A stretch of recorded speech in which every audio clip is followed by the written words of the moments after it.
నమస్తే నేను మీ Gopi welcome back to our channel. So ప్రస్తుతానికి అయితే మనం వచ్చరికి నార్సింగ్ పోలీస్ స్టేషన్ దగ్గర ఉన్నాము. సో మనం చూసాము ఇందాక ఒక 1 అవర్ క్రితము రాజ్ తరుణ్ వాళ్ళ మాజీ లవర్ అని చెప్పొచ్చు లావణ్య గారు. సో ఆమె వచ్చేసరికి రాజ్ తరుణ్ మీద పోలీస్ కంప్లైంట్ అయితే ఇవ్వడం జరిగింది. సో ఏంటంటే ఆ కంప్లైంట్ వాళ్ళ కొత్తగా పరిచయమైన ప్రియురాలు ఎవరైతే ఉన్నారో మున్సీ మున్హోత్రా. సో ఆమె వచ్చరికి ప్రస్తుతం ఉన్న హీరోయిన్ అయిన రాజ్ తరుణ్ గారికి ఇప్పుడు ప్రస్తుతం నటించిన మొన్న కొత్తగా రీసెంట్గా ఒక సినిమా వచ్చింది, ఆ సినిమాలో ఉన్న హీరోయిన్ ఆమె. సో వాళ్ళిద్దరి మధ్య పరిచయం ఏర్పడి అది లవ్గా అది మరలా ప్రేమగా మారింది ఇప్పుడు. సో దాన్ని బేస్ చేసుకొని మాజీ ప్రియురాలు అంటే వాళ్ళు ఒక 10 సంవత్సరాల నుంచి కలిసి ఉన్నారంట. లావణ్య అదేవిధంగా రాజ్ తరుణ్ ఒకే ఇంట్లో కలిసి ఉన్నారంట. సో ఆ 10 సంవత్సరాలు వాళ్ళిద్దరూ అంటే కలిసి ఉన్నారు, వాళ్ళ మధ్య జరిగిపోయినని వాళ్ళు ఇచ్చిన కంప్లైంట్ కానీ అయితే కొన్ని మీడియా కథనాల ప్రకారం అయితే చెప్తున్నాము. సో అదేవిధంగా ఇంకోటి వాళ్ళు ఇప్పుడు ఎవరైతే ప్రస్తుతం ఉన్న హీరోయిన్ అంటే ప్రస్తుతం ఉన్న లవరు అదేవిధంగా వాళ్ళ తమ్ముడు నుంచి ఇప్పుడున్న లావణ్య అని ఇప్పుడు ఎవరైతే ఇక్కడ కేసు పెట్టారో రాజ్ తరుణ్ మాజీ ప్రియురాలు లావణ్య గారు కేసు పెట్టారు. సో ఆమె మీద థ్రెడ్ అటాకింగ్ జరుగుతుందని కొన్ని బెదిరింపు కాల్స్ కూడా వస్తున్నాయంట. సో అదేవిధంగా ఎవరైతే ఇప్పుడు హీరోయిన్ ఉన్నారో మల్హోత్రా, సో ఆ మల్హోత్రా హీరోయిన్ వాళ్ళ డాడీకి అంట హిమాచల్ ప్రదేశ్ సీఎం బాగా తెలుసు. సో మిమ్మల్ని ఏమైనా చేయాలనుకుంటే నాకు ఒక క్షణం పడినట్టుగా బెదిరింపులు కాల్స్ అయితే లావణ్యకి వస్తున్నాయంట.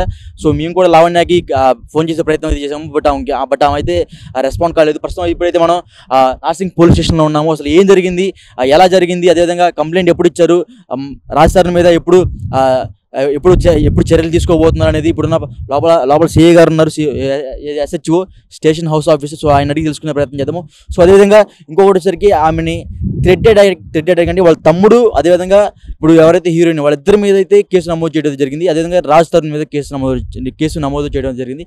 ఆమె ఏమంటుందంటే పర్టికులర్గా ఒక వాయిస్ రికార్డు కూడా బయటకు వచ్చింది. ఆ వాయిస్ రికార్డులో ఆమె ఏమంటుందంటే ప్లీజ్ ఆమెది మీరా ప్లీజ్ రాజ్ తరుణ్ వదిలేయండి, ఎందుకంటే మేము 10 ఏళ్ళ నుంచి కలిసి ఉన్నాము. రాజ్ తరుణ్ నన్ను ఒక టెంపుల్లో పెళ్లి చేసుకున్నాడు అన్నట్టుగా ఆ వీడియోలో బయట ఆ వీడియోలో వాయిస్ క్లిప్స్లో అయితే కొంచెం మన బయటికి వినపడుతున్నాయి. అదేవిధంగా ఆమె కంప్లైంట్లు కూడా ఇచ్చింది. ఆ కంప్లైంట్లో కూడా ఏమైనా ఇచ్చిందంటే మేము 10 సంవత్సరాల నుంచి కలిసి ఉంటున్నాము, టెంపుల్లో కూడా పెళ్లి చేసుకున్నాము అన్నట్టుగా కంప్లైంట్లో ఉన్నట్టుగా కొన్ని వార్తలు వస్తున్నాయి. సో ఆ వార్తల్లో ఎంత నిజం ఉంది ఏందనేది మనం ఇప్పుడు నార్సింగ్ పోలీస్ స్టేషన్లో ఉన్నాం. కంప్లైంట్ ఇచ్చింది ఇక్కడే ఆమె. సో మన లోపలికి వెళ్ళి ఇక్కడ సిఐ గారిని అడిగి తెలుసుకునే ప్రయత్నం చేద్దాం రండి. అంటే ఈ లావణ్య కేసు మీద సడన్గా ఇంత పెద్ద న్యూస్ ఎందుకు వైరల్ చేస్తున్నారు? ఎవరు చేస్తున్నారు? మీడియా. అదేవిధంగా అంటే వాళ్ళు ఆమె ఎప్పుడు లేని లాస్ట్ టైం కూడా ఏమంటారు పిటిషన్ ఇచ్చింది, యాజ్ పర్ ప్రొసీజర్ ఏముందో అది చేస్తున్నాం మేము. ఓకేనా, అది ఆమె బయట ఏం చెప్తుంది ఏంది అనేది మాకు అనవసరం. మాకు ఇచ్చిన పిటిషన్ ఏంటి, మాకు ఇచ్చే ఎవిడెన్స్ ఏందో బేస్ చేసుకొని దాన్ని బట్టి ముందుకు వెళ్తాం. ఆల్రెడీ డ్రగ్స్ కేసులో కూడా ఒక 45 days రిమాండ్లో ఉందంట. సో అది మీ చెంతకు వచ్చింది? అది మా దగ్గర నుంచే రిమాండ్ అయ్యింది అమ్మాయి. అంటే ఏమైనా పర్టికులర్గా ఒకళ్ళు ఇరిగిచ్చారంట కేసులో, అది కూడా కోర్టుకు సబ్మిట్ చేస్తాం రిపోర్ట్, కోర్టు వాళ్ళు చూసుకుంటారు అది.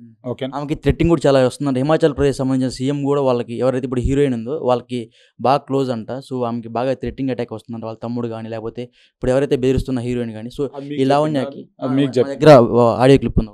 మాకు చెప్పలేదు ఆ విషయం, మాకు చెప్పలేదు ఎవరున్నారు ఏంటనేది. మాకు పిటిషన్ ఇచ్చింది, ఆ పిటిషన్ బేస్ చేసుకొని ఎంక్వైరీ చేస్తాం.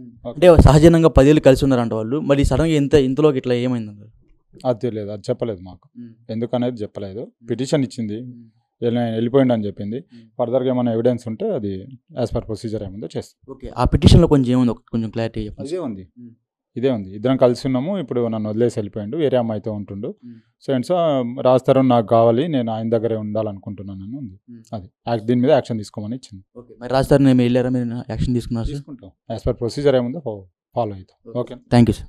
సో ఇప్పుడే మనం లోపల ఉన్న SHO అంటే స్టేషన్ హెడ్ ఆఫీసర్ అనేది వెళ్ళి మనం మీట్ అయ్యాము. అసలు ఏం జరిగింది సార్ అంటే ఇట్లా థ్రెడ్ అటాకింగ్ వచ్చింది, అదేవిధంగా కొన్ని సంవత్సరాల నుంచి మేము కలిసి ఉన్నాము, వాళ్ళ థ్రెడ్ అటాకింగ్ ద్వారా రాజ్ తరుణ్ నన్ను చాలా దూరం పెడుతున్నట్టుగా కంప్లైంట్లు అయితే కంప్లైంట్ ఇది ఇచ్చారంట లావణ్య గారు. సో మనం ఇప్పుడే లోపల SHO అంటే స్టేషన్ హౌస్ ఆఫీసర్ సిఐ గారితో వెళ్ళి మాట్లాడాము. సో ఇంకా సిఐ గారు ఏమంటారంటే ప్రొసీజర్ ప్రకారం మేము ముందుకెళ్తాము, అతను కూడా ఒకసారి అదే ఫేకా లేకపోతే నిజమా అని తెలుసుకున్న తర్వాతే ముందుకు అడిగేస్తామని ఇక్కడ SHO చెప్తున్నారు. సో